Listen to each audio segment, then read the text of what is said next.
LoreWarrior Aerotech, the Texas-class battleship. Overview. As venerated as the monsoon battleship had become by the beginning of the 27th century, it was clear that countless upgrades and refits would not keep that class operational forever.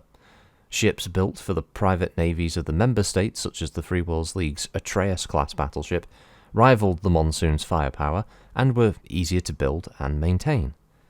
In 2611, the admirals of the Star League Navy began listing characteristics that they considered vital for a battleship.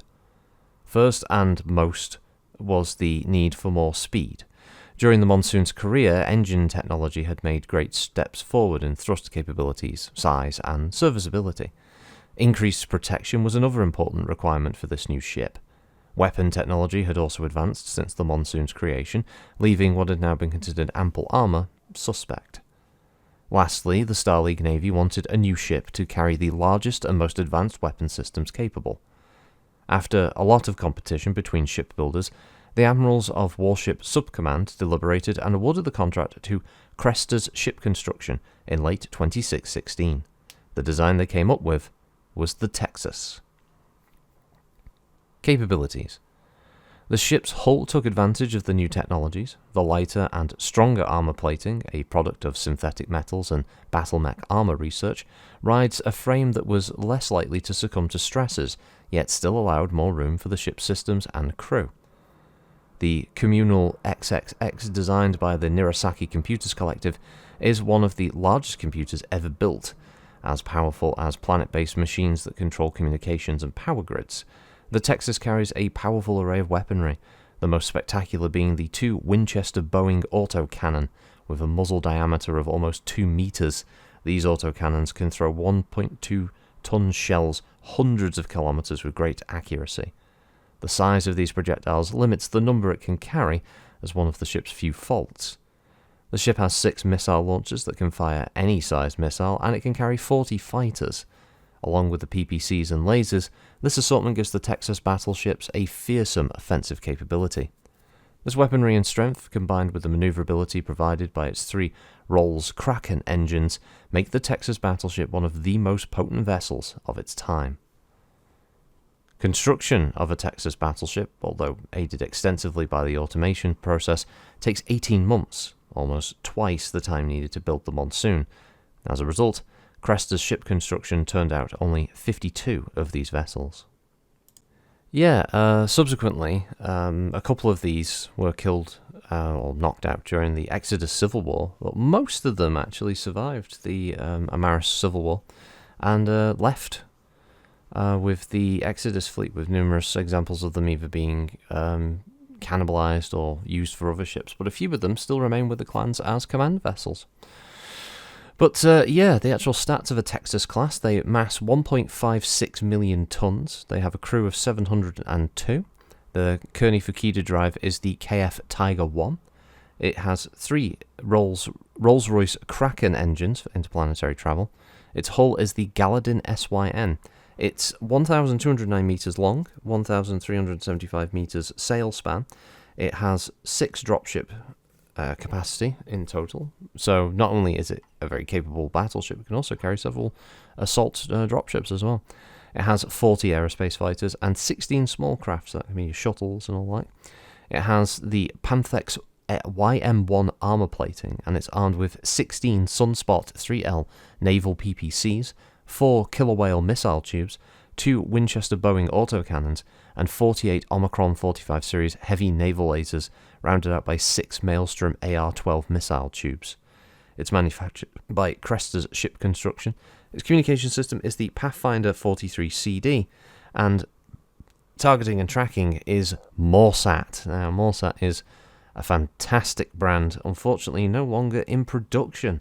The Morsat system is something of a collector's item for the few people that are actually capable of being able to get their hands on and maintain these rare pieces of equipment. The Morsat was a brilliant targeting and tracking system because not only was it capable of being able to give real-time information to the bridge crew during combat, and to give them updated information about positioning, but it could also use an inbuilt artificial intelligence system that would give predictions for where targets would be moving based on their current speed, angle, and trajectory. And that allowed them to better aim those massive autocannons, the Winchester Boeings. That way they would be able to have a better outcome with their shots for the relatively small amount of ammunition that the weapons had. So they were more efficient in that regard. But as I said, unfortunately, the Morsat system was lost to time after the Amaris Civil War.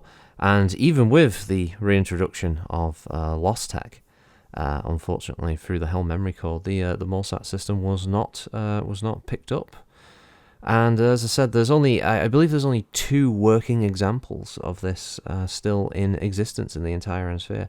The clans obviously have their own variant of the system, upgraded since, or at least some kind of evolution of the Morsat. But there's something about the original that was kind of pure and simple. And the 2 working examples, one of them is in the NAIS. It's maintained as more of a museum piece, but has the capability for people to be able to show it in a simulation how it works, which is fantastic. And there's one actual remaining example amongst Comstar, as was revealed when the Comguards took to the stage, so to speak, when they fought the clans. One of the remaining battleships, in fact, is a Texas class and has a fully operational Morsat system. And they have used it on a few rare occasions, apparently. But it's being able to get up close and personal with Morsat is a fantastic thing if you are in the targeting and tracking system sort of aficionados like myself. But I won't bore you with the details of those things now. But yes, information-wise, it's a Texas battleship. Its structural integrity is 85. It has 30 integrity on the KF drive, 5 on the energy sail collector, of course. Has 6 docking hardpoints with 56 small craft cubicles, 12 small craft bay doors, and 3 grav decks in total.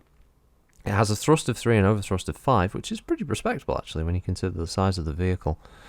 It has 17,850 armor. This is spread around the different sections, of course. The command section, the nose has 1,425 points, the left and right side having 2,500 points each. On the middle section of the craft, the same, of 2,500 left and right side, and the engine section has 2,500 left and right, and finally the aft engine section having 1,425 armor. The weapon systems, the command section, the nose firing arc, has on the right side of the nose 4 naval PPCs, 2 killer whale missiles, and 1 naval autocannon 40, and it has the same on the left side. The middle section, left and right, both have 12 naval laser 45s and 2 AR-12s. The engine section, on the right side, has 12 naval lasers, 1 AR-12 and 4 heavy PPCs, and the left side has the same, whilst the engines themselves have no equipment. It is a phenomenally powerful battleship, and I actually really like it visually. It is quite unique. The weird little cat ear things on the top, from the sort of front section, the wings that stick out, all these kind of things. It gives it a really unique look and feel, and I appreciate that. It's cool looking. There will be an image, if it hasn't already come up, of the one from the 3057 book by Dwayne Lewis, and I don't know what the fuck he was on when he created that thing. It looks nothing like the original artwork.